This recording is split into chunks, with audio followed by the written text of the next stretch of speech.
Okay, let's unpack this. Picture that familiar January 1st scenario.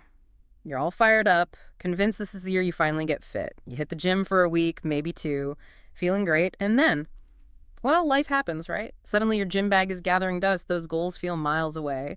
Or maybe you vowed to write daily, read more, cut out junk food. You start strong, but the motivation just evaporates, and you're left wondering, why can't I stick to my goals? Am I just, lacking willpower? Oh, absolutely. It's a truly universal struggle, isn't it? We've all faced that initial surge of enthusiasm only to see it kind of fizzle out when it comes to the day-to-day grind. Exactly. And that's precisely where James Clear, the author of Atomic Habits, offers this. Well, this profound answer that's really changed how millions think about self-improvement, he says. It's not your fault. It's your system. I mean, this book just exploded because it speaks directly to that common battle with consistency.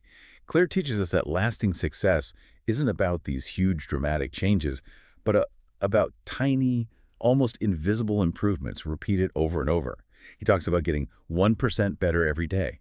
Sounds small, but compounded over months, years, that leads to remarkable results. It's such a refreshing perspective because, he acknowledges that willpower isn't this infinite resource. He moves beyond just saying try harder. Hmm. Instead, he gives us this practical, actionable framework for actually building and sustaining positive changes. And that's really our mission for this deep dive. We're going to pull out the core insights from Atomic Habits, not just understand what they are, but really how you can apply them in your own life. Right. So let's dig into that core idea first, the foundation of it all. Small habits, when they compound over time, create these extraordinary outcomes. Think about it like compound interest, but for your daily actions, we get how saving a little bit consistently grows wealth, right? Habits work the same way. Precisely. And what's so powerful here is realizing these aren't just tiny gains adding up. They're subtle shifts, often invisible day to day, but they accumulate exponentially. It kind of flips our usual approach of seeking those big dramatic changes. Totally. He gives perfect examples, like eating one burger today, not going to change your health much, right? But eat junk food every day for months. That consistent habit, well, it adds up negatively. On the flip side, reading just 10 pages a day feels tiny. But do that for a year and suddenly you've read, 10, 15 books? Or writing 500 words daily. You could literally write a book in a few months. Clear calls habits the compound interest of self-improvement. It just multiplies.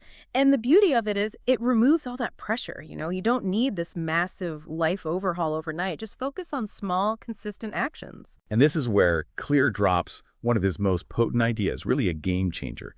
You do not rise to the level of your goals. You fall to the level of your systems.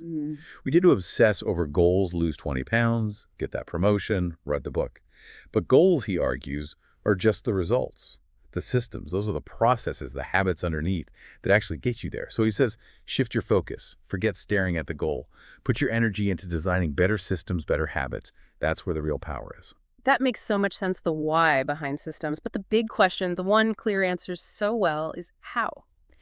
How do we actually build these better habits? He breaks it down into 4 simple but really powerful laws of behavior change. What's the first one? How does that work? Okay, law number 1 is make it obvious. It's all about making the cue, the trigger, for your desired habit totally unmistakable.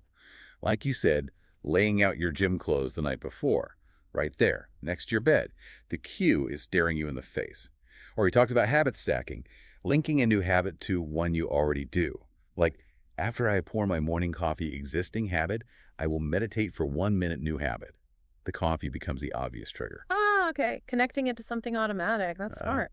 So once the cue is obvious, what's law 2? Next up, make it attractive.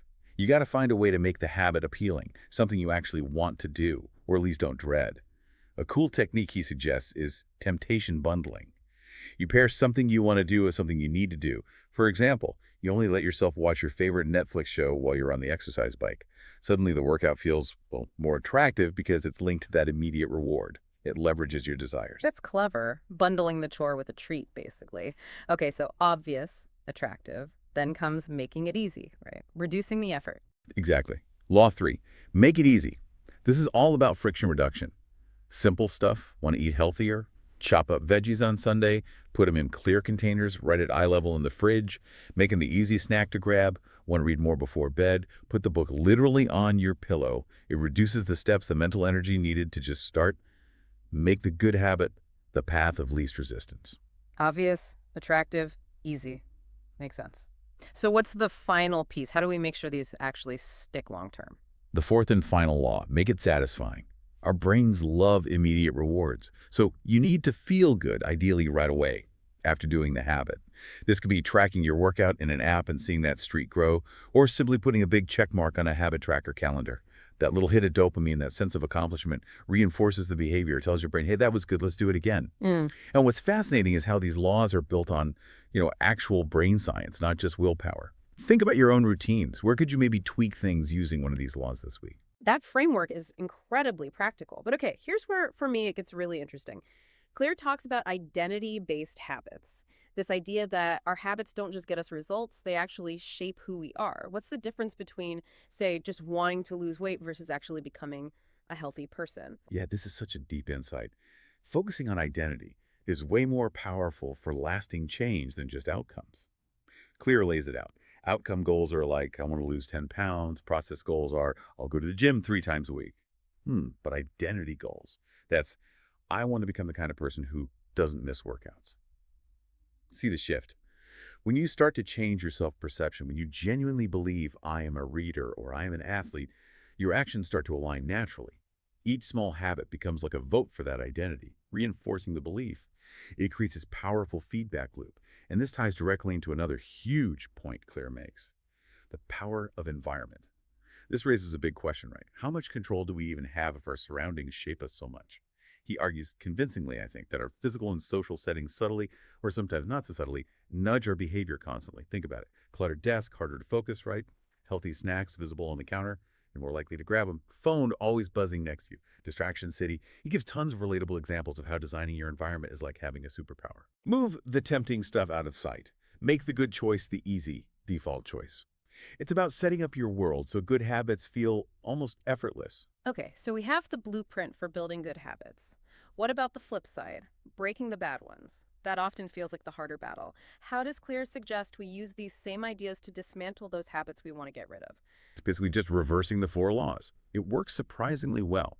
To make a bad habit invisible, hide the junk food, put the TV remote in another room, make the cue disappear. To make it unattractive, really focus on the downsides. Maybe track how much money you waste on it, or list the negative consequences associated with pain, not pleasure. For difficult, add friction. If you waste time on social media, delete the apps from your phone's home screen. Log out after every session. Make it a hassle to start. And finally, make it unsatisfying. Maybe have an accountability partner you have to report to, or like put $1 in a jar for a cause you dislike every time you slip up. Introduce an immediate cost.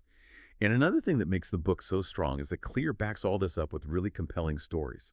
Case studies from athletes, artists, business leaders, just regular people. It shows these aren't just theories, they work in the real world in all sorts of different situations. It really drives home how universal these principles are. That real world proof is definitely key.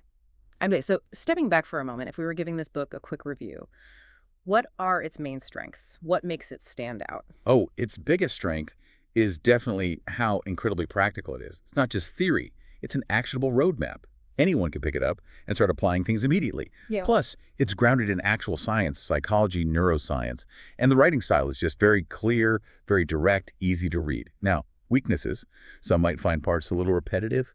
And yes, it does simplify some pretty complex psychological ideas. That's a fair point about simplification. Do you think someone who's already deep into behavioral science might find it too simple? Does it limit it for them? Well, maybe. If you're already an expert, some concepts might feel familiar, maybe less nuanced than in academic papers.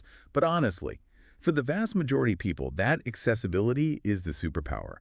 Clear distills complex stuff into steps you can actually do.